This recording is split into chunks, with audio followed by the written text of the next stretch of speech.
اعوذ باللہ من الشیطان الرجیم بسم اللہ الرحمن الرحیم السلام علیکم ورحمۃ اللہ وبرکاتہ۔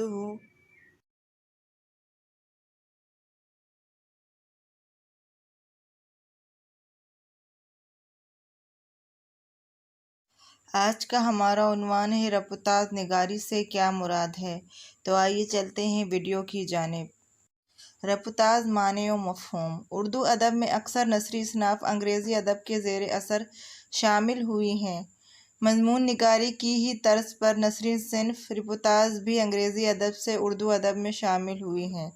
ترقی پسند تحریک سے متعلق کہا گیا کہ ترقی پسندوں نے اردو کو 3 تحفے دیے: افسانہ، آزاد نظم اور رپورتاژ۔ ترقی پسند تحریک کے زیر اثر رپورتاژ نگاری کے فن کا آغاز ہوا اور دیکھتے ہی دیکھتے یہ فن مقبول ہونے لگا۔ رپورتاژ ظاہری طور پر صحافت سے تعلق رکھتی ہے۔ اس صنف کو نثری ادب کی صنف کا درجہ حاصل ہے۔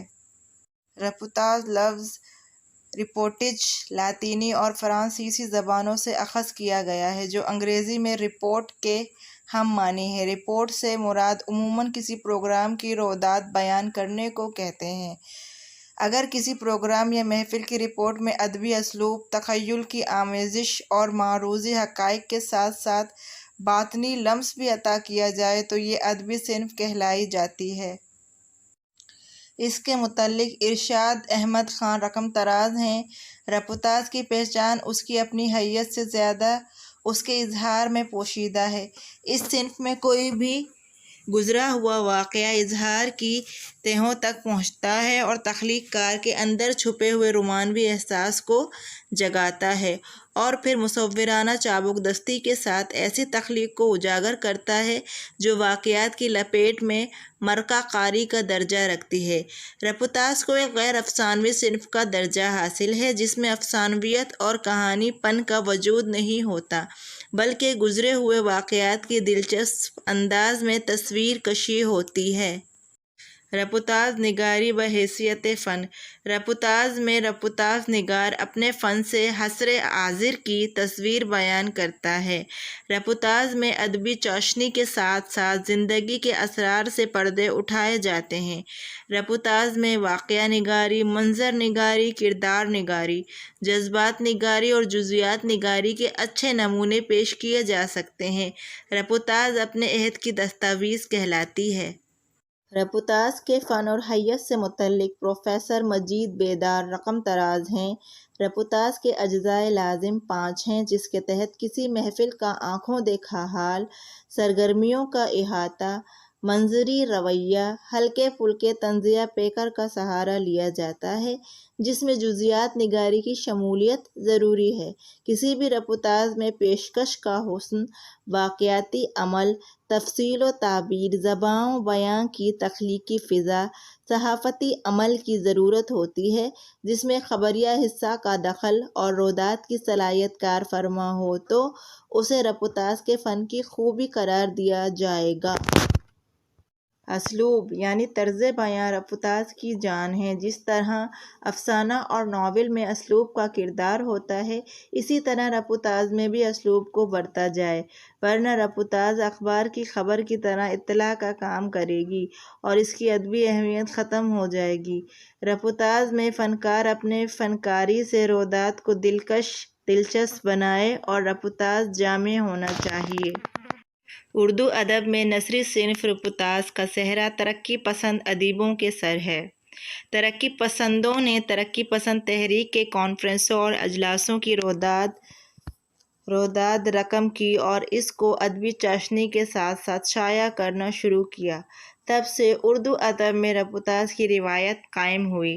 ہفتہ وار اخبار نظام، جس کی ادارت قدوس صبحائی کرتے تھے، اس میں انجمن ترقی پسند مصنفین کے جلسوں کی رویداد کو حمید اختر لکھا کرتے تھے۔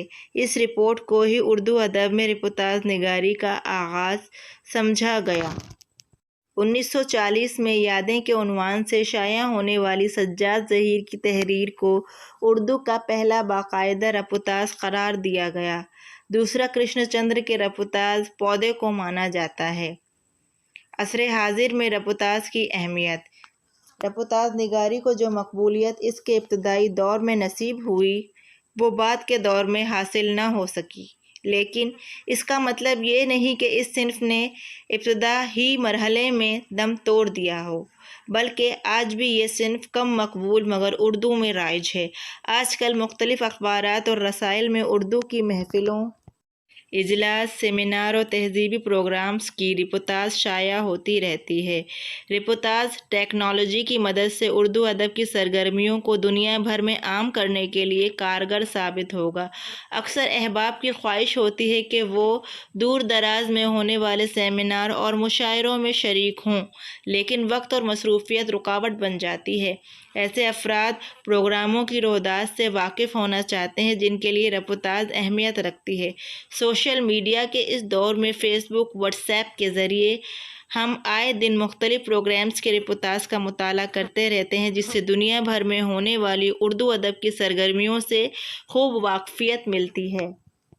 کسی حادثے، مقام اور واقعے کو دیکھ کر جو مصنف کے دل و دماغ پر گزرتی ہے اسے بیانیہ رقم کر دیتا ہے۔ صداقت اور خلوص کی ضرورت۔ رپورتاژ کا تعلق ماضی اور مستقبل کی بجائے حال سے ہوتا ہے۔ مصنف چشمدید واقعات و مشاہدات کو اپنی داخلی کیفیات کے ساتھ شامل کر کے پیش کرتا ہے۔ رپورتاژ کے مصنف کی آنکھ کیمرے کی آنکھ کی مانند ہوتی ہے، لیکن کیمرے کی تصویریں مصنف کی تصویر جیسا جذبہ، خلوص، جوش و خروش اور شوق سوز و ساز نہیں ہوتا۔ مفہوم یہ ہے کہ رپورتاژ ایک ایسے پودے کی مانند ہے جس کی جڑوں کو صرف اور صرف سچائی، خلوص اور اندرونی جذبے کے پانی کی ضرورت ہوتی ہے۔ ادبی اور تہذیبی جلسوں پر یادیں ظہیر سجاد، صبح ہوتی ہے کرشن چندر، خزاں کے پھول، عادل رشید، ممبئی سے بھوپال تک، عصمت چغتائی، زمین اور 5 ستارے، خواجہ احمد عباسی، الف لیلا کے دیس میں، ظفر پیامی، پاکستان میں چند روز، زویں انصاری، برصغیر لندن، محمود نظامی قابل ذکر ہیں۔ محمود ہاشمی کی کشمیر اداس ہے ایک بہترین ادبی شہ پارہ ہے جس میں کشمیر میں جنگ کے آغاز، شیخ عبداللہ کی بے وقوفیاں اور بھارت کے قبضے کی پوری داستان کا آنکھوں دیکھا حال ادبی انداز میں بیان کیا گیا ہے۔ اگر آپ کو ہماری یہ ویڈیو اچھی لگے تو پلیز لائک، شیئر اور کمنٹ کرنا مت بھولیے گا، اور ہماری مزید ویڈیوز دیکھنے کے لیے سبسکرائب کے بٹن پر کلک کیجیے۔ شکریہ۔